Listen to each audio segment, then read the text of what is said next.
Pues buenas tardes, chicos. Yo me llamo Emma y nada, acabé el grado de medicina en junio del año pasado y este fue mi trabajo de finalidad. Es un título muy largo y parece como un poco complicado, pero yo creo que al final de la charla pues podréis entender un poquito más y ya veréis que no resulta tan complicado.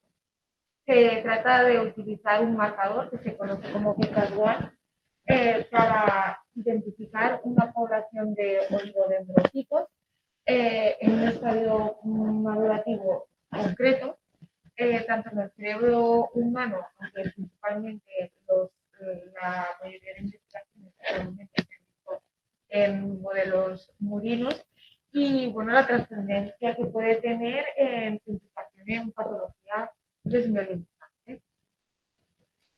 Este es un poco el esquema que vamos a seguir, ¿vale? Voy a hacer una introducción, que es quizá donde más me extenderé, luego os mostraré las hipótesis y los principales objetivos de nuestro trabajo, los materiales y métodos empleados, así como los resultados y posibles vías de abordaje en un futuro o cómo podríamos conseguir la investigación y los puntos fuertes como débiles de nuestro trabajo.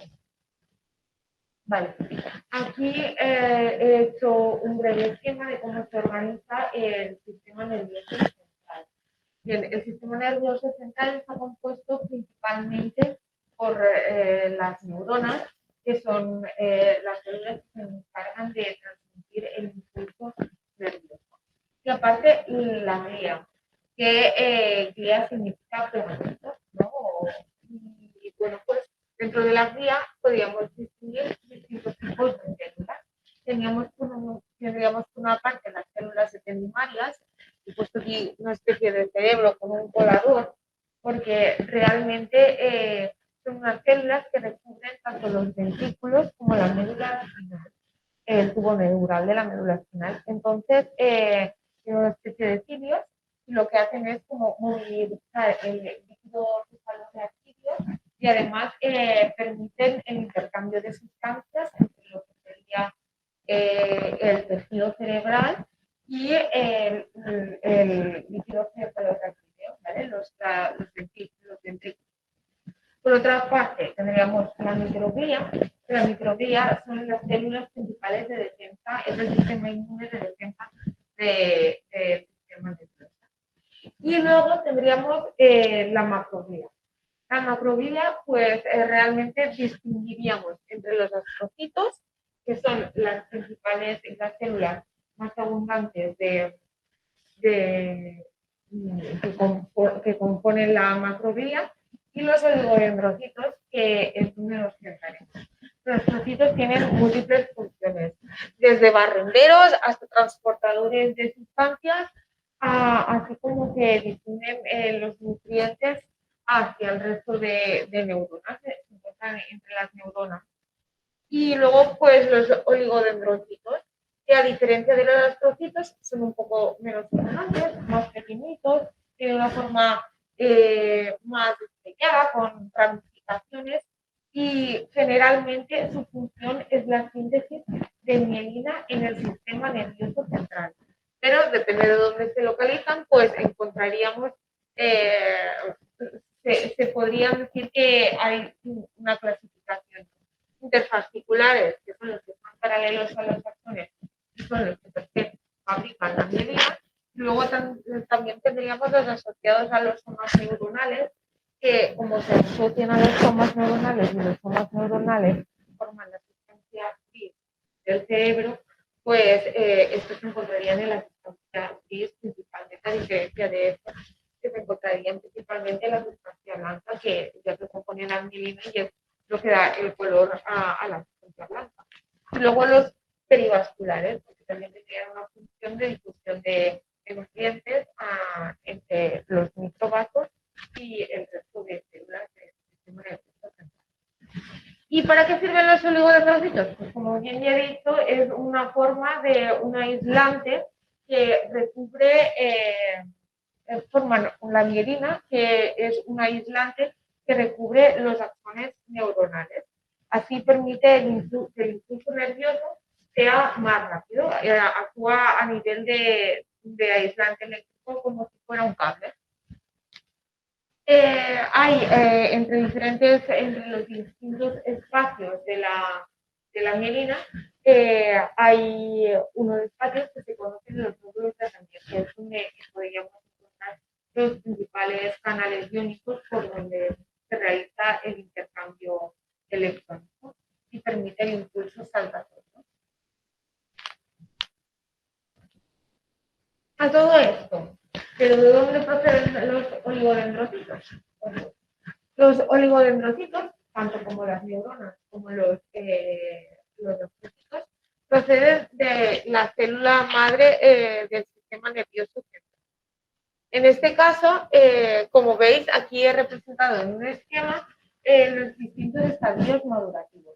Y hasta el estadio de preoligodendrocito muestro la fecha porque es cuando tienen capacidad de autorrenovación.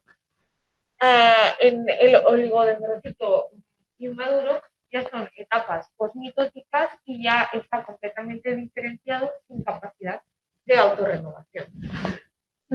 Pues bien, las células del sistema nervioso central, la célula madre en concreto, da lugar a las OPC, que son las células madre protectoras de oligodendrocitos, que darán lugar a los preoligodendrocitos, dando lugar a oligodendrocitos inmaduros y finalmente a los maduros, que son los principales sintetizantes de mielina.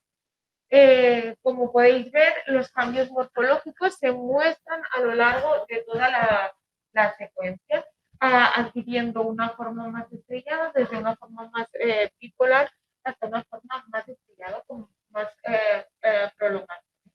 A medida que se diferencian, también va disminuyendo la capacidad migratoria de los oligodendrocitos.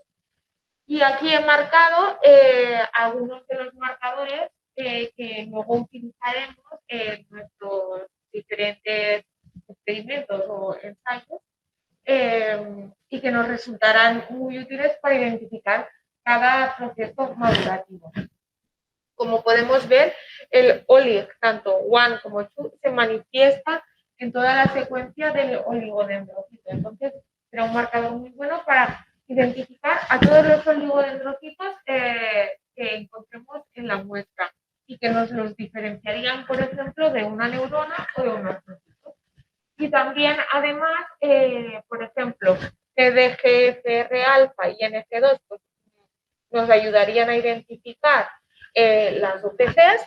Y luego, por ejemplo, el VCAS1, que es el marcador que nos hemos centrado, identificaría etapas madurativas intermedias y finalmente MAG y MBP, que son proteínas asociadas a la mielina cuando ya está completamente formada, pues nos identificarían lo que sería un oligodendrocito maduro.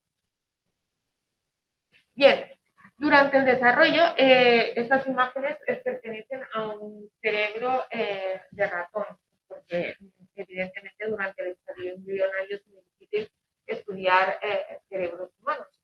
Y simplemente es para indicar que los astrocitos, los oligodendrocitos, a diferencia de los astrocitos, no se forman desde el inicio de la embriogénesis, sino que se fabrican, se sintetizan o empiezan a formarse a partir de estadios embriológicos más tardíos. Concretamente, aquí vemos las fechas y se generan a partir de 3 oleadas. Una primera oleada más próxima, que es más ventral, y a medida que avanzan las oleadas, se genera de una zona más posterior a nivel cerebral y migran a zonas distintas del cerebro. Esta, por ejemplo, se quedará a nivel de los ventrículos, en una esquinita de los ventrículos, y la primera oleada, por ejemplo, será la que más migrará a lo que es el tubo neural y la médula espinal. Muy bien. Y aquí os muestro cómo se organizan los oligodendrocitos y las diferencias en un cerebro adulto y las diferencias que existen entre roedores y humanos. Se ha visto que una parte del cerebro, concretamente la zona ventricular subventricular, que es esta zona pequeñita, localizada en el polo superior de los ventrículos, contiene gran cantidad de las células OPC, que como hemos dicho anteriormente, son las células precursoras de oligodendrocitos, alrededor de un 5%, ¿vale? Aunque varía un poquito dependiendo de la localización exacta a nivel del sistema nervioso central.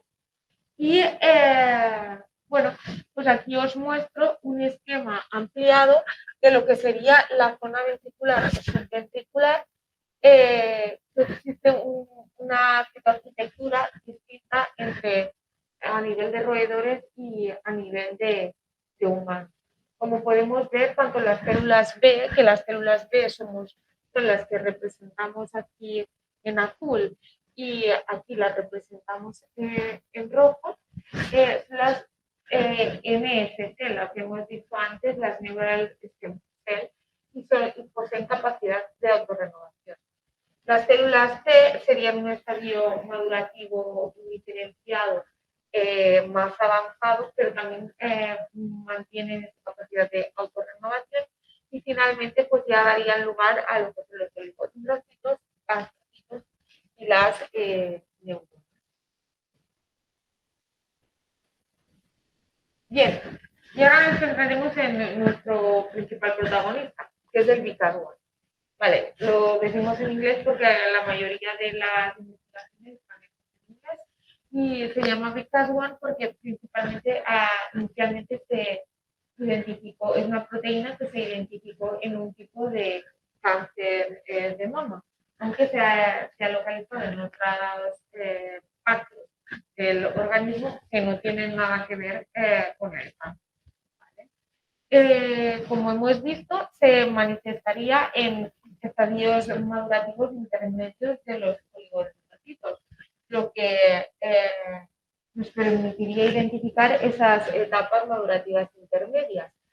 Generalmente, como hemos dicho, los oligodendrocitos no se inicia su síntesis al inicio de la embriogénesis, sino un poquito más tarde, por lo que su expresión aparece, en este caso ya estamos hablando de humanos, entre las 17 y 27 semanas de gestación, alcanza un pico máximo más o menos hasta el nacimiento y se mantiene hasta los 8 años de edad.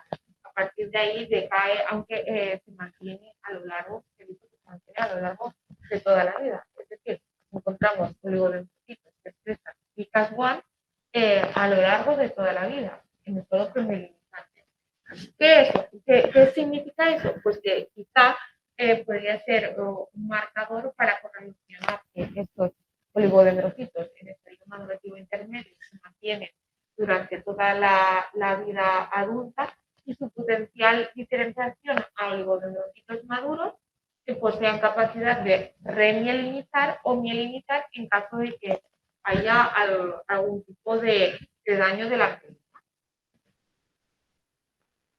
Por eso nos centramos en la esclerosis múltiple, que es un ejemplo de enfermedad desmielinizante del sistema nervioso central. Aunque se desconoce la causa, pero si recordáis, bueno, no sé si lo sabéis, pero en enero de este año salió como principal causante de la esclerosis múltiple el virus de Epstein-Barr. Hasta el momento no se sabía. Se dice que hay un componente autoinmune, que es más frecuente en caucásicos, fumadores, que no reciben mucha vitamina D o que no están en contacto con la radiación solar. Y actualmente tampoco existe un método diagnóstico concreto, sino que el diagnóstico es de exclusión dependiendo de la clínica, las imágenes radiológicas, como el estudio de las bandas oligoclonales en el líquido cefalorraquídeo. Actualmente es una enfermedad que no tiene cura, así que hay tratamientos bueno, hay tratamientos sintomáticos y muchos anticuerpos monoclonales, pero sin evidencia de curación.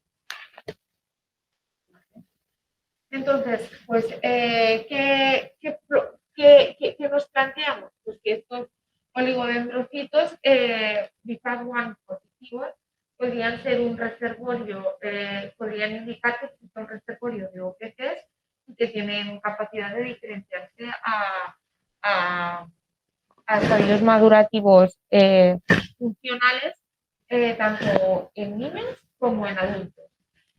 Para ello utilizaremos distintos marcadores de las diferentes etapas que nos podrán identificar los cambios morfológicos que surgen durante la maduración, tanto en adultos como en pediátricos. Y también pues, podremos ver si existen diferencias a nivel de la calidad de las células, y esas células que forman la mielina que se forma sería de la misma calidad tanto en pacientes sanos como en pacientes con esclerosis múltiple. Así que finalmente también haremos un estudio cuantitativo para cuantificar si la cantidad de células que expresan igual es similar tanto en niños como en adultos.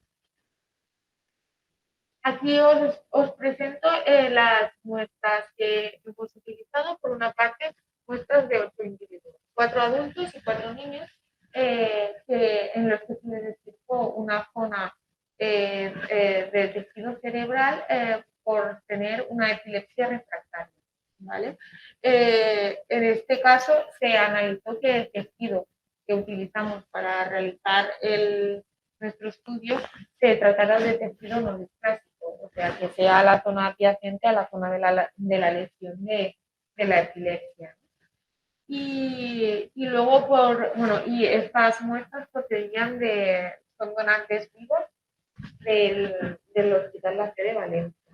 Y luego tenemos el tejido cerebral post-mortem del Instituto de Ohio de Cleveland, que es el banco de donantes más grande de esclerosis múltiple. En este caso solo pudimos conseguir una muestra. Entonces, por diferentes técnicas vamos a realizar nuestro estudio. Por una parte, con el microscopio de fluorescencia encontraremos distintos marcadores que nos permitirán identificar las distintas células. Con la cuantificación cuantificaremos, haremos un contacto celular. Y finalmente, con la microscopía electrónica, como tiene mayor resolución, haremos un estudio cualitativo de la producción de Bien, aquí os presento resultados.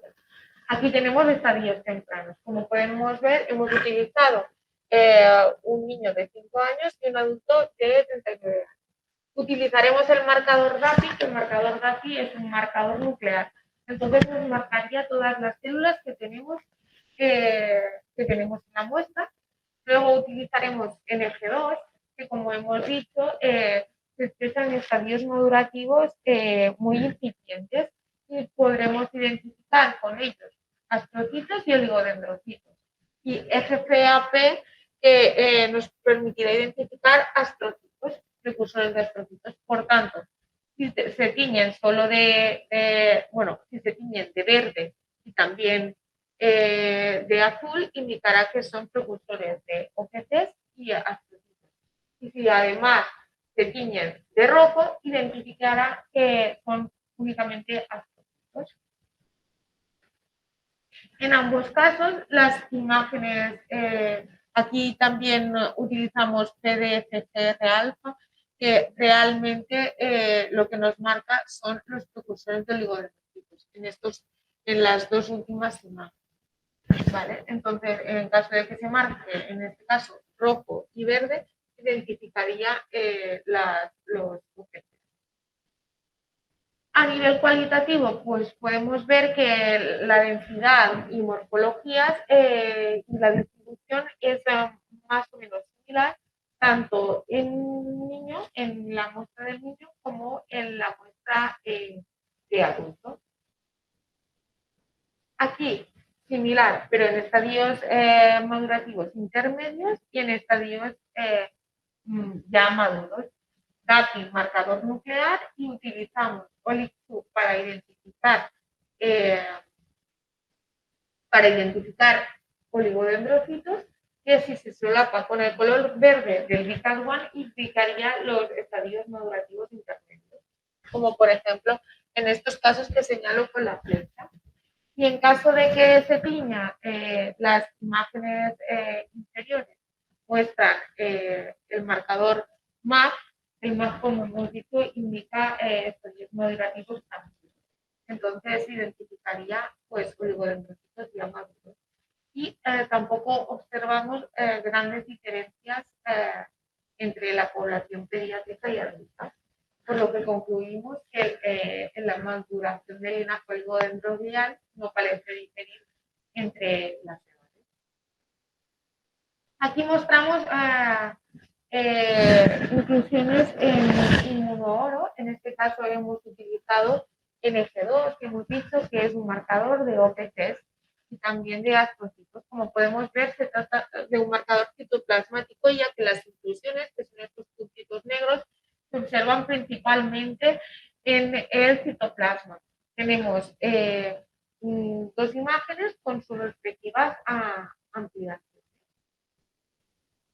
Decir también que a medida que el oligodendrocito madura, el núcleo se ve un poquito más oscurito, como se puede observar en la tercera imagen. Tenemos un oligodendrocito ya maduro en la parte superior izquierda, y eso es porque se condensa la cromatina. El citoplasma se hace más pequeñito porque ya no tiene tanto retículo endoplasmático, porque no necesita la síntesis de tantas sustancias, ¿vale? Y también podemos ver que cerca hay axones, ya que su principal función pues sería la síntesis de mielina. Todo el resto que se ve como más oscurito con un reborde aún más negro, esto corresponde a cortes de axones que depende del corte, pues puede ser así más alargado tangencial o un corte transversal del axón. Aquí también muestro estadios madurativos, pero en este caso intermedios, con el marcador BCAS1. Y podemos ver una secuencia amplificada de imágenes en el que se muestra el marcador BCAS1. Esto es una prolongación citoplasmática. BCAS1 también es un marcador que se expresa en el citoplasma y podemos ver esas inclusiones, por lo que nos indicaría que se tratan de estadios madurativos intermedios, tanto en un niño de 6 años como en el paciente de 39 años.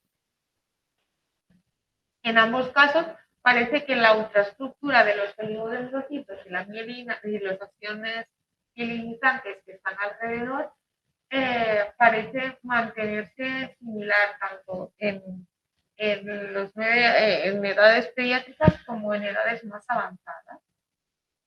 ¿Vale? Y por último, hacemos una cuantificación, que es contar el nivel de celulitas si existen diferencias entre un niño y un adulto. En este caso, vemos que mediante test estadístico que no existen diferencias significativas entre la densidad de células de CAD1 entre niños y adultos, ¿vale? Con un p-valor de 0,7. ¿Qué pasa? Aquí tenemos la muestra de esclerosis múltiple. Aunque realizamos el contaje, solo tenemos una única muestra, por lo que tampoco podemos decir que no podemos hacer el análisis estadístico con una sola muestra de un paciente. Pero sí que podemos observar en cuanto a morfología y densidad celular, por lo que podemos decir que sí que observamos como una menor cantidad, sí que se observa una menor densidad de lo que son los oligodendrocitos. Los puntitos más oscuros serían los núcleos, pues aquí hay una mayor cantidad que en este inicio del país tampoco nos tenía los mismos aumentos. ¿vale? Pero carecemos de estudios estadísticos.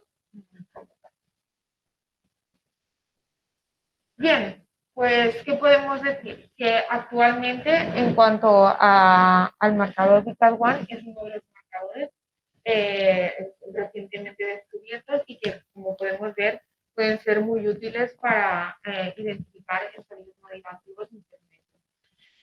Sí que es verdad que hasta el momento la mayoría de estudios se han realizado en modelos animales, o más concreto en ratones, y algunos en cerebro humano, y que hasta el momento ningún estudio se ha hecho en población pediátrica. Por lo que podemos decir también es que con los resultados que hemos observado es que no hay diferencias relevantes en cuanto al número de oligodendrocitos en estadio madurativo intermedio entre edades pediátricas y edad adulta en cerebro humano. Y que podría resultar muy interesante como marcador de estos estadios madurativos intermedios, este marcador del gradual. Las principales limitaciones del estudio, pues principalmente el tiempo, que el TCG pues dura lo que dura un curso y pues requiere mucho más tiempo, investigaciones de este calibre. Luego, también que la disponibilidad de material cerebral humano para realizar una biopsia cerebral es una técnica muy complicada y muchas veces poco accesible, por lo que se dispone de poco material y también que esté sano, ¿no? Para poder realizar el experimento. Luego, dentro de las edades, pues como podemos ver, hay mucha variabilidad. Tampoco sería lo mismo una pediátrica de 4 años que un adolescente de 11 años, ya que es un proceso de neurodesarrollo continuo hasta que termina la adolescencia. Y por lo que se plantea pues una estratificación más exhaustiva de los distintos grupos de edad, y que a pesar de que se confirmaron que las regiones utilizadas procedían de tejido no displástico adyacente a la zona, al foco epileptógeno extirpado, no nos garantiza 100% de que ese tejido no esté dañado. ¿Vista un futuro? Pues bueno, perdón. En vista a un futuro, pues es observar y identificar si estas OPCs que se mantienen en el cerebro adulto se mantienen en un estado latente o tienen la capacidad de llegar a formar oligodendrocitos maduros con capacidad de regeneración en caso de que haya algún tipo de lesión cerebral. Y tanto si esa capacidad de regeneración se mantiene tanto en estados fisiológicos como sin ningún tipo de patología o, por ejemplo, favorecido por ejercicio aeróbico o una alimentación saludable, o que solo se da en patologías que son limitantes como podría ser la esclerosis múltiple o un accidente cerebrovascular. Y bueno, hasta aquí. Espero no haberme extendido mucho y que se haya hecho muy ameno. Y si tenéis alguna pregunta desde casa o desde aquí. En cuanto, ¿os has tenido en cuenta en la morfología de los oligodendrocitos de la densidad? No, me han preguntado en la morfología. Sí, la morfología, ¿os has tenido en cuenta, has cuantificado Sí. los oligodendrocitos y también has hecho su morfología? Sí. Y solo has tenido en cuenta la densidad de la morfología. ¿Para la cuantificación o en general? No, para la forma de los oligodendrocitos. Vale. A ver, me han preguntado que si solo he tenido en cuenta la morfología o cuantificar, ¿no? A nivel cuantificado. ¿Cómo has medido la morfología? Vale, ¿cómo he medido la morfología de los oligodendrocitos? Para saber en qué estadio madurativo se encuentra. Bien, bueno, aparte de basándome en la bibliografía que te explican cómo va evolucionando el oligodendrocito y cuáles son los cambios morfológicos sí que al principio sabemos que presenta pocas prolongaciones y que a medida que avanzan, esas prolongaciones son también más evidentes cuando realizamos, que ahora no sé si tenemos más evidentes cuando realizamos imágenes de microscopía electrónica. Así que, por ejemplo, aquí las OPCs lo que manifiestan es que tienen un mayor citoplasma y aquí la relación citoplasma-núcleo es más pequeña. En eso me he fijado. También depende de la zona en que tú encuentras de dónde procede la muestra de tejido cerebral, porque claro, tú tienes identificado de qué zona concreta procede la muestra. Entonces, depende de la localización, saber si el oligodendrocito ha sufrido una mayor migración, ¿vale? Juntamente con la expresión de algunos marcadores, se puede identificar en qué estadio madurativo te encuentras. Date cuenta que es un proceso continuo y transicional y que muchas veces podríamos hacer hasta como subclasificaciones intermedias entre los distintos estadios. Y aparte de eso, pues es de esta manera como identificado los distintos estadios madurativos y a nivel cuantitativo, pues contando núcleos mediante programas. ¿Y sabes los oligodendrocitos estos reactivos también en tu oncología, a nivel de la multiplicación? Pues, lo sabes, ¿eh? No, pues hasta el momento no te sé decir. Sí que sé que es verdad que se ha visto que hay menor densidad de oligodendrocitos porque es una enfermedad que hay autoanticuerpos, entonces destruyen la mielina, pero también hay menos oligodendrocitos, no solo afecta a la mielina. Que por otra parte podría ser un poco controversia porque podrían proliferar más los oligodendrocitos al haber menos mielina estimulándose, ¿no? Pero hasta el momento lo único que te puedo decir es que sí que se ha visto que hay una regeneración de la mielina, pero que no acaba de ser del todo funcional. O sea, que sí que se regenera, pero los pacientes continúan teniendo síntomas porque no acaba de ser funcional completamente. Y eso, pero no te puedo decir si cambian de no te puedo decir si cambian de morfología los poligonos.